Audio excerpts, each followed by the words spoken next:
Welcome back to my channel. I hope you're all sitting comfortably because today's story is one that will touch your heart in ways you might not expect.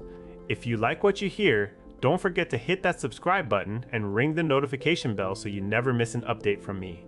It's been 7 months since my wife and I received some life-changing news. At just 34 years old, she was told by her doctor that due to a rare condition, she couldn't have children. It's a diagnosis that can feel like a punch in the gut, a cruel twist of fate for someone who had always dreamed of starting a family. Now, I'm 35 and we've been married for 8 years. We both thought we were ready to take on parenthood together. But when this news hit us, it was as if all our plans and dreams crumbled into dust before our eyes. Can you imagine the weight that must have come crashing down on her? She fell into a deep depression. Every day felt like an uphill battle for her, and I watched my vibrant wife slowly slip away. She stopped socializing, declined invitations to meetups with friends, and even turned down opportunities at work that she would normally jump at. I tried everything to support her, to be there as a rock in the storm.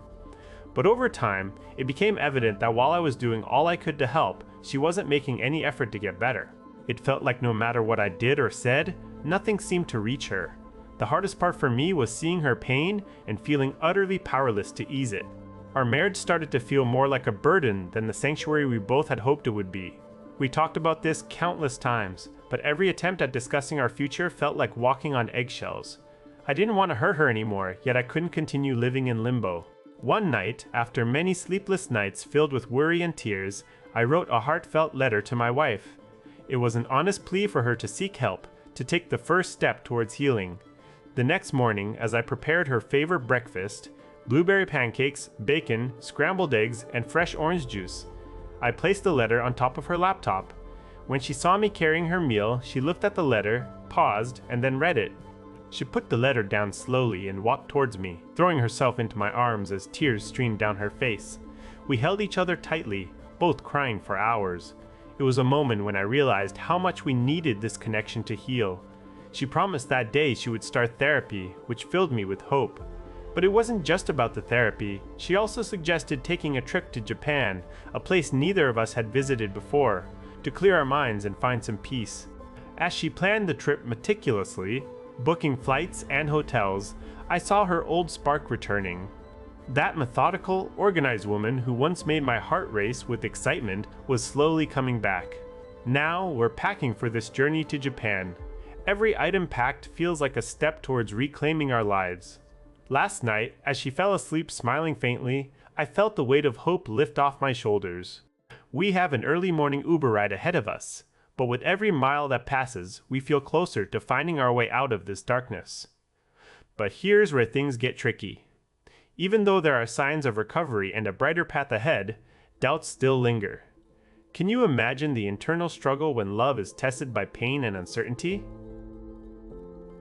What would you do if your partner was struggling so deeply that it threatened everything you've built together? This journey to Japan isn't just about getting away from our problems, it's about facing them head-on with renewed determination.